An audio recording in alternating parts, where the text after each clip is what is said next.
बिस्मिल्लाहिर्रहमानिर्रहीम। अस्सलाम वालेकुम वरहमतुल्लाहि वबरकातुहू। तो प्यारे बहन और भाइयों, आज हम एक ऐसे सवाल पर बात करने जा रहे हैं जिसके बारे में बहुत से बहन भाई सवाल करते नज़र आते हैं कि घर के अंदर खरगोश पालना कैसा है और खरगोश का गोश्त खाना हलाल है या नहीं। तो आज हम आपको इस बारे में तफसील से बताएंगे। इससे पहले कि आपसे गुजारिश है कि इस वीडियो को लाइक और चैनल को सब्सक्राइब करके हौसला अफजाई करें। शुक्रिया। खरगोश की बहुत सी इकसाम हैं। कुछ इकसाम के खरगोश जिस्सामत में एक छोटे बकरी के बच्चे के बराबर होते हैं। इस किस्म के खरगोश को बड़े साइज के खरगोश कहा जाता है। इनकी अफजाइश बहुत तेज़ी से होती है। खरगोश हलाल जानवरों में शुमार होता है, इसलिए इसका गोश्त तकरीबन हर मज़हब से तल्लक रखने वाला इस्तेमाल करता है। इसके गोश्त का रंग लाल होता है, जायके में लजीज, तासीर में गर्म और जल्द हजम होने वाला है। याद रहे कि खरगोश हलाल जानवर है।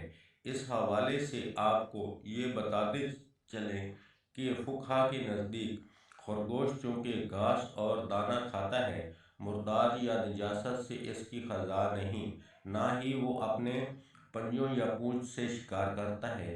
इसलिए शरई तरीक पर ज़बह करके इसको खाना हलाल है। प्यारे आका सल्लल्लाहु अलैहि वसल्लम और हज़रात सहाबा कराम रज़ियल्लाहु ताला अन्हुम से खरगोश का गोश्त तनावल फरमाना साबित है। आइए आपको खरगोश के गोश्त के हलाल होने के हवाले से हदीस नबवी सल्लल्लाहु अलैहि वसल्लम बताते हैं, ताकि आपकी बेहतर तौर पर इस्लाह हो सके।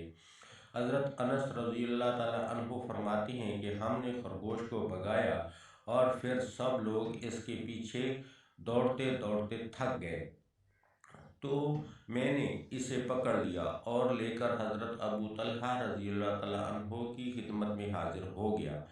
उन्होंने इसे ज़बह किया और इसकी सरीन या दोनों रानें रसूल सल्लल्लाहु अलैहि वसल्लम की खिदमत में भेज दी। इनका बयान है कि कोई शक नहीं कि आप सल्लल्लाहु अलैहि वसल्लम ने इन्हें कबूल किया। ये रिवायत सही बुखारी की है। और दोस्तों, इन अहादीस मुबारक से साबित हुआ कि खरगोश का गोश्त हलाल है और तमाम अहले सुन्नत इस बात पर इत्फाक है कि खरगोश हलाल जानवर है। इसलिए चाहिए कि खरगोश का गोश्त इस्तेमाल किया जाए। ये इस्लामी तालीमात के पेश नज़र हलाल है। बल्कि आपको ये भी बताते चलें कि माहिरीन के मुताबिक गोश्त के खरगोश के गोश्त में दूसरे जानवरों के मुकाबले में प्रोटीन, कैल्शियम, विटामिन्स ज़्यादा और चिकनाई और सोडियम कम पाया जाता है। आजकल खरगोश के बालों से मुख्तलिफ किस्म की मलबूसात और दीगर एशियाए ज़रूरत भी बनाई जा रही हैं। दोस्तों, जहाँ तक इसको घर में पालने की बात है, तो इसको घर में पाला जा सकता है, क्योंकि ये एक हलाल जानवर है और बड़ी तेज़ी से अपनी नस्ल बढ़ाता है। कहते हैं कि मादा खरगोश एक बार में 2 से 8 बच्चे पैदा करती है। ज़्यादातर खरगोश की इकसाम ज़मीन में बेल या सुरंग बनाकर गिरोहों की शक्ल में रहते हैं। इसके कान तकरीबन 10 सेंटीमीटर लंबे होते हैं। अपने लंबे कानों की वजह से हल्की सी आहट को भी सुन लेता है। ये तकरीबन अपने चारों तरफ देख सकता है। इसकी 28 दांत होते हैं, जो सामने वाले 4 दांत और ऊपर वाले 4 नीचे वाले की सूरत में आगे पीछे होते हैं। नर खरगोश को बक्स और मादा खरगोश को डोज कहा जाता है। और खरगोश के बच्चे बगैर बालों के पैदा होते हैं और उनको कट्स कहा जाता है।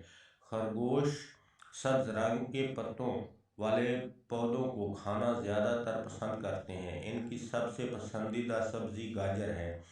हमारे मुल्क में खरगोश को शौक के तौर पर पाला जाता है। अगर इसको तिजारती पैमाने पर पाला जाए तो एक अच्छी आमदन का ज़रिया बनेगा। खरगोश को बहुत कम खुराक और जगह की ज़रूरत होती है।